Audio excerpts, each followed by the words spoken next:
আমার কাছে এখন একটা পরিচিত নাম হচ্ছে কল্পনা চাকমা, যার সম্পর্কে আমি হয়তো বা যদি 1-8 বছর আগে হতো তাহলে তেমন জানতাম না, এবং জানলেও অতটা ভেবে দেখতাম না। তো আপনারা হয়তো বা অনেকেই সবাই কল্পনা চাকমার নাম জেনে থাকবেন। সায়ান নামক একজন অনেক সুন্দর গায়িকা, তাকে নিয়ে একটা গান লিখেছে, সেই গানে অনেক আলোড়ন তুলেছে। আমিও আসলে মূলত তার কথা তেমন জানতাম না। বিশেষ করে শায়ান যদি ওই গানটা উনি না গাইতেন তাহলে আমি তার ব্যাপারে তেমন তথ্য অনুসন্ধানেও আগ্রহী হতাম না। তো আপনারা চাইলেই কল্পনা চাকমা সম্পর্কে অনেক খবর খবর পেয়ে যাবেন। উনি এখন সম্ভবত 28 বছর হচ্ছে ওনার নিখোঁজ থাকার। আর এর পিছনে একটা সেনাবাহিনীর হাত রয়েছে বলে ধারণা করা হয়।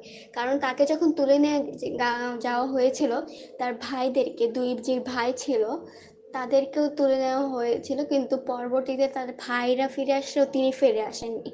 তো এখানে একটা নারী বিদ্বেষমূলক একটা আহ, ক্ষেত্র কাজ করছে।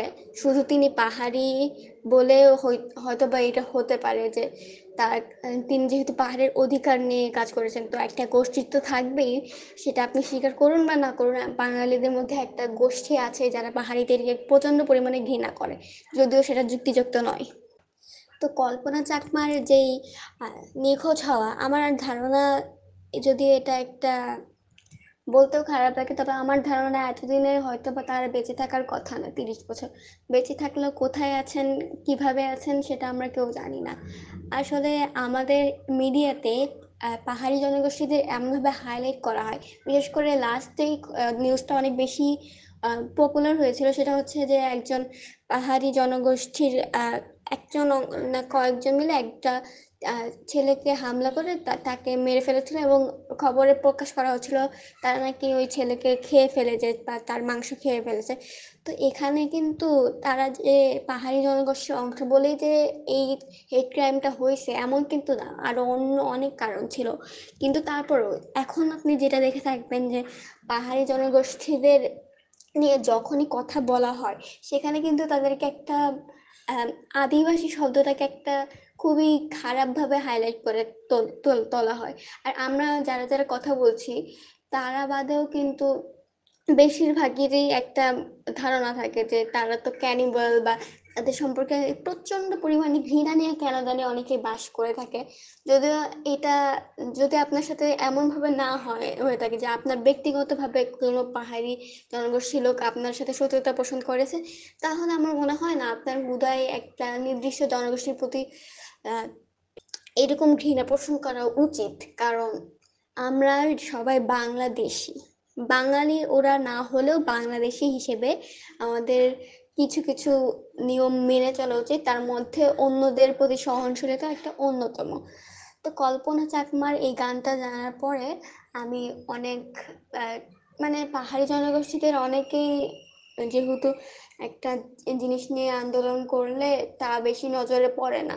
আর নজরে পড়লেও আমি যেটা দেখলাম, সুপ্রদীপ চাকমা যিনি এখন উপদেষ্টা হিসেবে রয়েছেন, তার বিরুদ্ধেও কিছু অভিযোগ উঠেছে। আমি জানি না সেগুলো অভিযোগ মেনে নিয়ে তারপরে কি তাকে নিয়োগ করা হয়েছে উপদেষ্টা হিসেবে, নাকি পাহাড়ি জনগোষ্ঠীদের প্রতিনিধি তাদেরকে না জানিয়ে ঠিক করা হয়েছে। এরকম হলে তাহলে আমার মনে হয় না উচিত হবে তাকে উপদেষ্টা হিসেবে রাখার। যেহেতু যেহেতু তারা চাইছে যে এখন যেই উপদেষ্টা পরিষদ গঠন হয়েছে সেখানে সব ধর্মের মানুষ, সব ধরনের মানুষের একটা আলাদা করে প্রতিনিধি থাকুক। তা আমি চাই যে এমন কোনো প্রতিনিধি দ্বারা পাহাড়িদেরকে না তুলে ধরা উচিত যাকে তারা পাহাড়িরা নিজেরাও মেনে নিতে পারছে না। আর এখন আমি এই পাহাড়ি শব্দটা ইউজ করতে চাচ্ছি না, কিন্তু তারপর আমাদের এটা স্বীকার করা উচিত অবশ্যই। এই আমাদের দেশে পাহাড়িদের বিপক্ষে অনেক কিছুই ভুল ধারণা আছে, পোষণ করা হয়। কিন্তু আমার ব্যক্তিগত মতামতে আমি নিজেও পার্বত্য চট্টগ্রামের ওইদিকে বেশ কয়েকবার ঘুরতে গেছি, এবং বেশ কয়েকবার না গেলেও যতবার আমি গেছি তখন ততবারই আমার মানে অতটাও আনসেফ ফিল হয়নি, যেহেতু অনেকজন মানুষ ছিল। যদিও আমি পাহাড়িদের সাথে সরাসরি, মানে যারা প্রত্যন্ত অঞ্চলে বাস করে, কংলাকে বাস করে বা পাহাড়ের সাথে একদম, তাদের সাথে আমার তেমন কোনো কথা না হলেও যারা একটু শহরের দিকে বাস করে তারা দেখলাম যে অনেকটাই মেনে নিতে শিখে গেছে। আবার একটা জিনিস দেখা যায়, যখন আপনি সাজেকের ওইদিকে যাবেন, তো এখন এটা চলে কিনা জানি না, কিন্তু বাঙালিরা যারা যান বা যারাই পর্যটকরা যান, তারা গাড়ি থেকে অনেকগুলো চকলেট নিয়ে যান এবং সেই পাহাড়ি শিশুদেরকে দেখলেই তারা চকলেটগুলো তাদের দিকে দেন, ছুঁড়ে ফেলে দেন, যেহেতু গাড়ি চলমান। তো এটা আমি একটা জিনিস লক্ষ্য করেছি যে অনেক শিশুরা এটাতে অনেক খুশি হলেও কিন্তু কিছু কিছু মানুষ আছে পাহাড়িদের, তারা এটাকে পছন্দ করে না, হয়তো বা তারা এটাকে কোনো একটা আহ, আমাদের একটা দয়া মায়া দেখানো, লোক দেখানো দয়া মায়া হিসেবে ধরে নেয়। কিন্তু আমি দেখেছি বেশিরভাগ পাহাড়ি শিশু এটাতে অনেক খুশি হয়, আর আমরা যারা যারা যারা এই চকলেট দেওয়াটা পছন্দ করি তারা অনেকে খুশি হয়। তো এটা একটা ভালো জিনিস, কিন্তু আমি এইটার বাইরেও হয়তো বা বেশিরভাগ সময় পাহাড়িদের সাথে আলোচনা করার সুযোগ পাইনি। আর যখন আমি গিয়েছিলাম তখন হয়তো বা আমি ছোট ছিলাম, দেখে হয়তো বা পুরোপুরি আমি সম্পর্ক ঘটনা জানতাম না। আর আমি এমনি দেখলাম যে আমরা যখন যাচ্ছিলাম তখন কিছু আর্মিরা আমাদের সাথে উঠলেন গাড়িতে এবং তারা আমাদের প্রোটেকশন দেওয়ার জন্য আমাদের সাথে গিয়েছিলেন। তো আমি এমনি ভেবেছি যে হয়তো বা পাহাড়ের রাস্তা অনেক দুর্গম হয়, সেই কারণে হয়তো বা সেনাবাহিনীরা সাহায্যের জন্য গেছেন ওখানে আমাদের সাথে। কিন্তু আমি এটা মানে ধারণা করতে পারিনি যে পার্বত্য চট্টগ্রামের সাথে বাংলাদেশের যে একটা মনোমালিন্য আছে, সেটার কারণেও এটা হতে পারে যে শান্তি চুক্তি হওয়ার পরেও তারপরেও কেন যেন একটা। আর পাহাড়িরা বিশেষ করে তারা কিন্তু সব সব বাঙালির প্রতি তাদের এরকম মনোভাব না থাকলেও কিছু কিছু বাঙালি, বিশেষ করে সেনাবাহিনীর যারা আছে, তাদের প্রতি তাদের একটা আলাদা বিরক্তি কাজ করে। আর এটা আপনি দেখলে বুঝতে পারবেন যদি আপনি একজন বাঙালিও হয়ে থাকেন। ধরেন যে উল্টার কথা চিন্তা করেন, ধরেন আমরা বাঙালি আর পাহাড়িদের থেকে আমাদেরকে সেনাবাহিনী পাঠানো হলো, তাহলে তখন তো সেনাবাহিনীরা অনেক কাজে আমাদের কাজে ইন্টারফেয়ার করবে। তো এটা পাহাড়িদের ক্ষেত্রেও একটা হয়েছে যে তারা চাচ্ছে না যে সেনাবাহিনী তাদের এই কাজে ইন্টারফেয়ার করবে। আর এই তারা যদি ভালো কাজও করে, তারপরে অনেকে আছে যে যারা একদমই ভালো কাজ করছে না, যেমন পাহাড়ে যেগুলো হোটেল স্থাপন করা হচ্ছে। হ্যাঁ, পর্যটন খাতে যদি তাদের উন্নতি হয় তাহলে তাদেরও উপকার হবে, আমাদেরও উপকার হবে, কিন্তু তারপর তাদের বাপদাদার জমি না অনুমতি নিয়ে সরকারি সম্পত্তি হিসেবে গণ্য করা হচ্ছে, এবং তার পাশাপাশি তাদের ভিটে জমিতে যে হোটেল স্থাপন, সেখানে যে পরিবেশটা যা আসলে নষ্ট হচ্ছে। তখন কি এরকম হলে তো এক সময় দেখা যাবে যে সাজেকার পর্যটন ক্ষেত্র থাকবে না।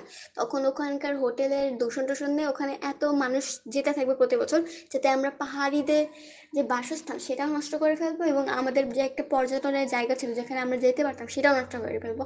পাহাড়ে এই পরিমাণ, মানে এত পরিমাণ অবিচার আছে। আমি অনুরোধ করব কেউ যদি শুনে থাকে আমার কথা, তাহলে অবশ্যই অনেক পরিমাণে রিসোর্স অ্যাভেলেবল আছেন, যারা পাহাড়ি অনেকেই কিন্তু আহ, এই বিষয়ে অনেক আন্দোলন করেছেন, কিন্তু সেটা মিডিয়াতে বেশি হাইলাইট হয় না, কিন্তু আছে সেটা। আর বিশেষ করে কল্পনা চাকমার অনেকগুলো ওনার আত্মীয় স্বজনের ভিডিও দেখতে দেখতে পারবেন।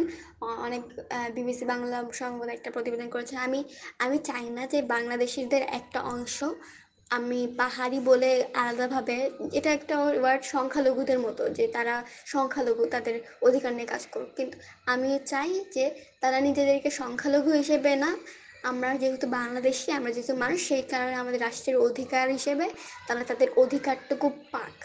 তারা যে সংখ্যালঘু বলেই ওদের উপর নির্যাতন হবে, এটা ঘৃণ্য হইলেও আমাদের এটা মেনে নেওয়া উচিত, যেটা হচ্ছে। আর এখন আমার আমার মনে হয় ব্যক্তিগত পর্যায়ে আমরা যেটা করতে পারি সেটা হচ্ছে, যদি আমরা কখনো দেখি এরকম হচ্ছে, আমরা এড়িয়ে না গেলেই ভালো হয়। কারণ এত বছর যে কল্পনা চাকমার মতো মানুষের নাম আমরা জানতে পারিনি, কারণ আমরা সম্ভবত ভালো মতো রিসার্চ করার টাইম পাইনি, এবং আমাদের মিডিয়াতে পর্যন্ত হাইলাইট করা হয় না। বিশেষ করে এইসব বিষয়গুলো, পাহাড়িদের বিষয়গুলো আমরা তেমন হাইলাইট করতে পারি না, জানি তাদের সংখ্যা হয়তো বা অনেক কম, সেই কারণে হয়তো বা সেই নিউজটা অনেক মার্কেটেবল হয় না। কিন্তু এইসব জিনিসে সচেতনতার অবশ্যই প্রয়োজন আছে। আর একজন মানুষ 30-40 বছর, এটা খালি কল্পনা চাকমার ক্ষেত্রে বলছি না, কিন্তু অন্য অনেক মানুষই আছে যারা অনেক বছর ধরে গুম হয়ে আছেন। তারা অনেকে হয়তো বা বেঁচে নেই, কিন্তু যদি তারা বেঁচে থাকেন তারা কোথায় আছে সেটা নিয়ে একটা অনিশ্চয়তা। এটা যারা হুমায়ুন আহমেদের অপেক্ষা বই পড়েছেন তারা হয়তো বা জেনে থাকবেন যে শেষ হইলেও শেষ হয় না, কারণ আমরা অনিশ্চয়তার মধ্যে বাস করি। কিন্তু অবশ্যই এটা বলে আমাদের ভুলে যাওয়া যাবে না যে মানুষ গুম হয়ে গেছে বলে আমরা আর নিরাশাবাদী হয়ে চুপচাপ বসে থাকবো। আমাদের এসব বিষয় নিয়ে কথা বলা উচিত। বিশেষ করে পার্বত্য চট্টগ্রামে যারা অধিকার পাচ্ছে না তাদের বিষয়গুলো অবশ্যই একটা ভেবে নেওয়া উচিত। তারা আমাদের ছোট একটা অংশ হলেও গুরুত্বপূর্ণ একটা অংশ, কিন্তু তারা যদি চাইতো তাহলে কিন্তু আরো যদি ভালো সরঞ্জাম ওরা পেয়ে থাকে তাহলে কিন্তু তারা এইরকম ভাবে বঞ্চিত হতো না। তাদের আরো বিষয়ে আমার মনে হয় এটাতে জোর দেওয়া উচিত। এখন যে উপদেষ্টা পরিষদ তা সেটা তাদের প্রতিনিধিত্ব করতে পারছে কিনা এটা নিয়ে অনেক বেশি আলোচনা হচ্ছে। আমি দেখলাম যে তাদের অনেকেই কিন্তু একটা আন্দোলন করেছেন যে সুপ্রদীপ চাকমাকে আদৌ তাদের আসল প্রতিনিধিত্ব করতে পারবে কিনা এই বিষয়ে একটা আলোচনা উঠেছে। তা আমার মনে হয় যে উপদেষ্টা পরিষদের সবাই এটাকে একটু ভেবে দেখা উচিত। কারণ আমাদের কথা ভেবে দেখেন, ধরুন যে আমাদের মোহাম্মদ ইউনুস বা মোহাম্মদ ইউনুস না হয়ে অন্য একজনকে দিল যাকে আমরা পছন্দ করছি না, তো এমন হলে তো আমরা নিজেরাও খেপে যেতাম। তো এখন তাদের কথাও চিন্তা করে দেখেন, তারা এমন একটা প্রতিনিধি যদি পায়, যদি এটা সত্য হয়ে থাকে যে যদি সত্যি হয়ে থাকে যে আহ, শুভদীপ চাকমা যোগ্য না, তাহলে আমার মনে হয় এটা অবশ্যই ভালো মতো অনুসন্ধান করা উচিত। আর আজকে কল্পনা চাকমার প্রায় 30-40 বছর তো হয়ে গেল। পাহাড়িরা পাহাড়ি বলে যে আলাদা থাকবে এমন না, মুক্তিযুদ্ধের সময়ও আমরা অনেক বইয়ের উদাহরণ পেয়েছি যে তারা কিভাবে কিভাবে সাহায্য করেছে। তারপর সাঁওতাল বিদ্রোহ, তারপরে এমন অনেক কিছু আছে। দিনাজপুরের ওখানে একটা সম্ভবত একটা আলাদা স্থাপত্য আছে সাঁওতালদেরকে নিয়ে আলাদা করে। আর খালি সমতলের ক্ষুদ্র নিগোষ্ঠী না, পাহাড়ি ক্ষুদ্র নিগোষ্ঠীদেরকে নিয়েও আমাদের একটু সচেতন হওয়া প্রয়োজন। বিশেষ করে আমি দেখলাম যে অনেক জায়গায় হয়তো বা গ্রাফিতি করতে দিচ্ছে না। বিশেষ করে খাগড়াছড়ির একটা ঘটনা ফেসবুকে উঠে এসেছে। আমার মনে হয় তাদের এক জায়গায় যদি কল্পনা চাকমাকে নিয়ে সচেতনতা বৃদ্ধি করতে না দেওয়া হয়, আমার নিজ অবস্থান থেকে আপনারা নিজ অবস্থান থেকে কিছু করা উচিত, যাতে এই ঘটনাটা, সবাই যেহেতু অনেক কিছু করতে পারবে না, তিনি অনেক বছর ধরে নিখোঁজ, তিনি ফিরে আসবে কিনা আমরা জানি না, কিন্তু তারপরেও একটা অনুরোধ থাকবেই, আপনি চেষ্টা করুন জানতে এসব বিষয়, অন্যদেরকেও জানাতে চেষ্টা করুন। ধন্যবাদ আজকে শোনার জন্য। আশা করি কল্পনা চাকমার মতো যতগুলো মানুষ আছেন যেখানে আছেন ভালো থাকেন।